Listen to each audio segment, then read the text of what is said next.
nasab, maka harus memakai standar nasab yang telah ditentukan oleh ulama. Standar nasab nyambung atau tidak, benar atau tidak, diisbat atau tidak, ditetapkan atau tidak, itu harus sesuai standar. Sekarang tidak usah melebar ke sana kemari, standar nasab itu diakui dan nyambung, diisbat oleh ulama itu apa?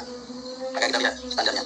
Al-Imam Ibnu Qudamah dalam kitabnya Al-Mughni halaman 141 juz 10. Beliau ini ulama abad 7 karena wafat di 620 Hijriah. Sezaman dengan Imam Fakhrur Razi yang ngarang kitab Asy-Syajarah Mubarakah yang menjadi dalil mereka. Imam Fakhrur Razi wafat tahun 606 Hijriah.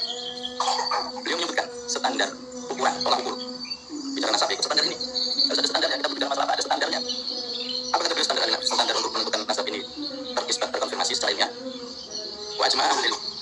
Ajma'a, sepakat. Ahlul ilmi, orang yang punya ilmu, sepakat seluruh ulama. Kesepakatan ulama, ijma' ulama. Ala sihhatis syahadah, atas sahnya kesaksian. Bila aidul istifadhah, yaitu dengan terkenal atau berluas. Ini sah dipakai dalam masalah nasabi, dalam masalah penentuan nasab bagi laki dan kelahiran. Jadi standar nasab itu terkonfirmasi nyambung secara ilmiah. Standarnya adalah nasab itu sudah tersebar di daerah orang tersebut secara umumnya. Kalau sudah seperti itu, maka nasab itu menurut ulama sepakat diakui dan nyambung. Bahkan dikuatkan Ibnu Muqbil juga mengatakan, aman nasab fala a'lamu ahadan min ahli ilmi mana aminu. Adapun masalah nasab, aku tidak mengetahui satu pun dari para ulama ahli ilmu yang mencegah hal tersebut. Jadi cukup standarnya nasab ini nyambung terkonfirmasi apa tidak, itu cukup jika ada istifadah atau syuroh, apalagi tawatur, yaitu tersebarnya berita bahwa nasab ini orang ini adalah anaknya ini terus tersebar di daerahnya meluas. Yang mana tidak mungkin tidak mungkin ada settingan di situ. Maka seperti itu, ini sudah jadi dalil secara ilmiah nasab itu nyambung. Bismillahirrahmanirrahim. Allahumma sholli ala sayyidina Muhammadin wa ala alihi wa sahbihi ajmain, amma ba'du. Jalana wa iyyakum min ahlil khairi wa sa'ada fid din wad dunya wal akhirah. Semakin hari Ramadan semakin habis, mari kita isi waktu-waktu kita dengan isi yang terbaik. Ibadah, kalau tidak sholat, ngaji, ya belajar. Termasuk menyimak YouTube, pilihlah konten-konten yang bicara tentang ilmu. Niat belajar, niat menambah pengetahuan. Semoga konten saya termasuk salah satunya. Kalau kamu anggap sebagai narasi kebencian, anggapan itu tidak akan merubah keadaan sesuatu. Begitu ya. Jadi 10 kamu anggap 0, selama ada satunya ya tetap itu 10 ya. Masalahnya berada di anggapan kamu. Kali ini Pak Ustadz ini membaca kitab fikih, kitabnya Ibnu Qudamah. Bahkan dia menyitir ucapan 2 orang, Ibnu Qudamah dan juga Ibnu Mundir. Itu luar biasa ya. Dalam rangka ingin menyatakan bahwa sudah secara ijma, artinya disepakati semua ulama, kalau Bani Alawi itu adalah keturunan Rasulullah. Dengan dasar penetapan nasab mereka itu sudah berdasarkan ijma atau sesuai dengan standar ijma bahwa mereka keturunan Rasulullah. Kenapa? Karena katanya sudah terkenal. Nah, sebetulnya kalau kita cermat, ini narasi bukan membela Habib, bukan membela Bani Alawi. Justru ini sedikit banyak menyerang. Kenapa? Karena justru yang dipertanyakan itu, jika memang benar Imam Ubaidillah adalah putra dari Imam Ahmad Al-Muhajir, kenapa ini tidak terdokumentasikan di kitab-kitab nasab yang memang mencatat para furu atau keturunan-keturunan dari Imam Hasan dan Imam Hussein? Jadi kalau mau bicara sesuatu itu harus paham persoalannya. Bukan orang menafikan nasab, padahal sudah terkenal kok dinafikan. Bukan itu masalahnya. Tetapi ada sambungan satu nama yang tidak pernah dibicarakan oleh zaman yang mendekatinya, kitab-kitab ya. Maksudnya oleh ulama. Di zaman yang mendekati dengan orang itu, bahkan 100, 200, 300, sampai beberapa ratus tahun kok nggak ada yang pernah menyebutkan nama itu. Itu pertanyaan. Justru ini akan memunculkan kesimpulan apa benar ada. Kalau yang benar ada, mestinya ada yang membicarakan. Apalagi diklaim terkenal, masa terkenal nggak ada yang membicarakan? Justru itu. Jadi malah standar Ustadz ini, ya yang dia angkat tentang nasab isbat bil istifadoh, itu ya menjadi beban lagi, menjadi pertanyaan lagi. Istifadohnya di mana? Harusnya istifadoh itu ya sesuai dengan zamannya, kan begitu kalau mau gampang-gampangnya. Tetapi sebetulnya bukan masalah itu. Itu opini saja ya. Toh tidak ada ulama yang berhujah dengan nasab ini, dengan kitab fikih ini lalu mengisbat mereka sebagai dzurriyyah Rasulullah ya. Mungkin orang ini mencocok-cocokkan saja ya. Jadi saya tanggapi secukupnya saja. Lalu dia membaca kitab. Saya paling suka kalau orang membaca kitab, tetapi tidak tertib ya. Jadi dia sampai membawa makolahnya Imam Mundir itu malah meleset ya. Ini ilmu ya, karena orang ini kan ustadz ya. Ustadz itu harus berhati-hati kalau baca kitab ya. Harus cermat ya. Kalau sampai keliru mengembalikan domirnya kemana, malah menjadi masalah itu ya. Jadi yang pertama ini membaca kitabnya Ibnu Qudamah ya. Kan itu Qaulal Muwaffaq ya. Jadi Al-Muwaffaquddin itu atau Muwaffaquddin itu ya Ibnu Qudamah ya. Fil Mughni, dalam kitabnya Al-Mughni. Yang dia baca itu sepotong saja. Ini saya baca redaksi awalnya biar sinkron memahaminya ya. Wa ma tadhaharat bihil akhbaru, dan apa-apa yang sudah sangat terang menderang ya. Artinya sudah semua tahu tentang hal itu. Apa yang terang menderang? Pemberitaannya ya. Sesuatu yang beritanya sudah menyebar ya. Kemudian wastaqarrat ma'rifatuhu, dan telah betul-betul kokoh ya. Istaqarra itu betul-betul tentram, betul-betul kokoh pengetahuannya. Artinya dia benar-benar tahu. Ya.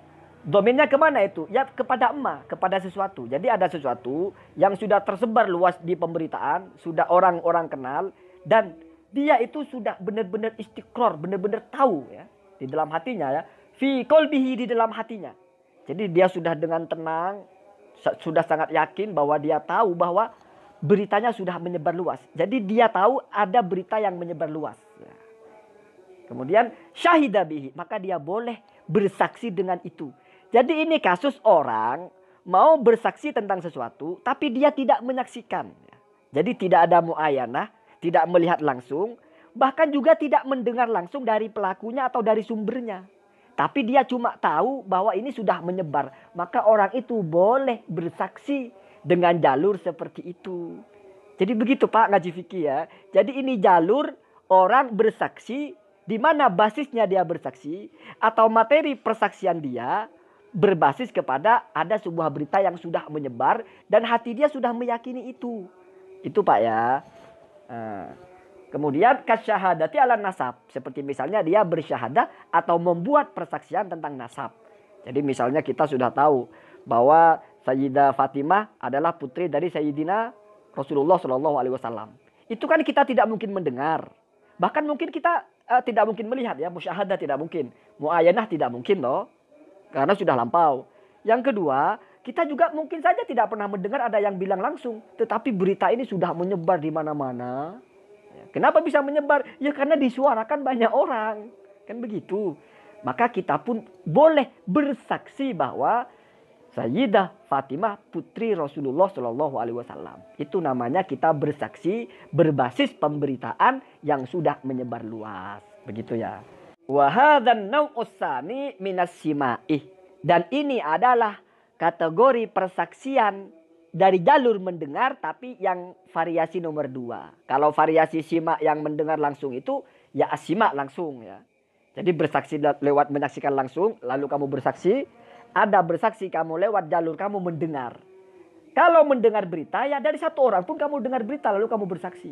Nah ini jalur kedua. Kamu bukan mendengar dari siapa-siapa. Tapi kamu tahu berita sudah meluas. Ya, ini namanya ya. Ini jalur yang kedua ya. Wa huwa ma ya'lamuhu bil istifadah. Dan ini adalah apa-apa yang dia ketahui dengan cara istifadah. Atau karena sudah menyebar luas. Nah, baru dia baca di sini wa ajma'a ahlul ilmi, dan telah sepakat ulama ala sihhati asyhadati biha, bahwa orang boleh bersaksi ya tentang sesuatu biha dengan jalur walaupun dia tidak melihat langsung atau dia tidak mendengar ada orang yang bilang kepadanya, tetapi dia itu menyaksikan ada yang namanya istifadah. Intisyar ya, berita itu sudah menyebar, sudah banyak yang tahu ya. Fin nasabi, misalnya di dalam nasab, wal wiladah, dan juga tentang kelahiran. Ini kan kajian fikih. Sebetulnya relevannya ini kalau kamu ingin mengatakan seseorang itu adalah anak seseorang dan kamu masih ada di situ walaupun kamu tidak menyaksikan dia lahir. Ya. Bahkan dalam pernikahan kamu tidak menyaksikan dia menikah. Ya. Tapi kamu boleh saya bersaksi bahwa orang itu menikah walaupun kamu tidak melihat. Karena bisa saja kamu pernah mendengar ya, orang yang kamu percaya mengatakan orang itu menikah. Atau di kampung itu orang sudah tahu itu menikah. Lalu kamu bersaksi. Relevannya kan begitu. Ini karena masalah fikih Pak ya. Ketika ada orang misalnya mau menikah terus tidak boleh itu muhrimnya ternyata karena bapaknya ini menikah dengan ini satu nasab kan begitu relevannya. Atau dalam warisan bapaknya mati tiba-tiba ini anaknya ini benar anaknya apa bukan kan begitu ya. Lalu perhatikan ini logika Pak, fikih itu logis sekali ya. Kemudian perhatikan sambungannya biar connect dengan keterangan saya ini ya.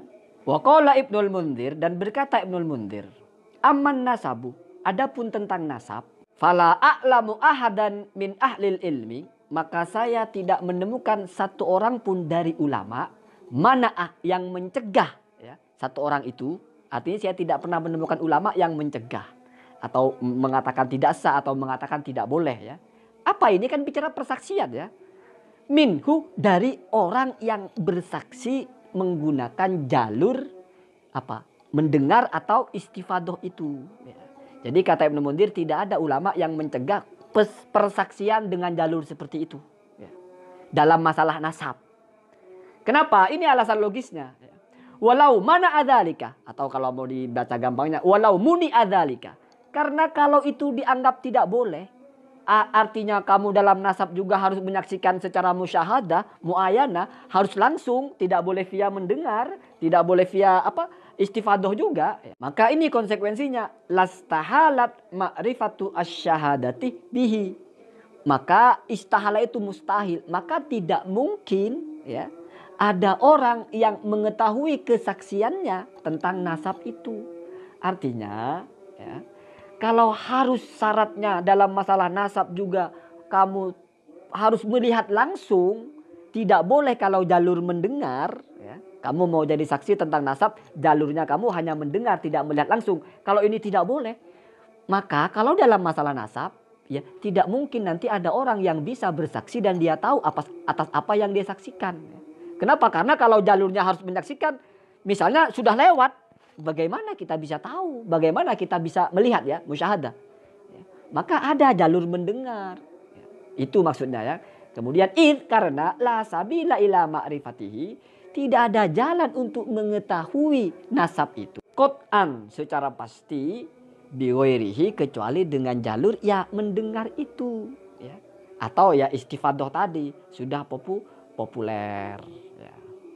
Kemudian wala tumkinu dan tidak mungkin al musyahadatu kamu atau si saksi itu menyaksikan langsung fihi di dalam masalah nasab itu. Kemudian ini alasan logisnya walau u'tubiratil musyahadatu seandainya ya, yang dianggap. Jadi kalau dalam fikih itu muktabar itu yang dianggap ya, yang diperhitungkan gitu ya. Artinya yang punya status. Seandainya yang diperhitungkan itu adalah musyahadah, yaitu menyaksikan langsung, ya. Lama arafa ahadun abahu. Maka tidak ada satupun orang yang tahu siapa bapaknya. Wala ummahu dan juga tidak mungkin ada seseorang itu yang bisa disebut tahu siapa ibunya.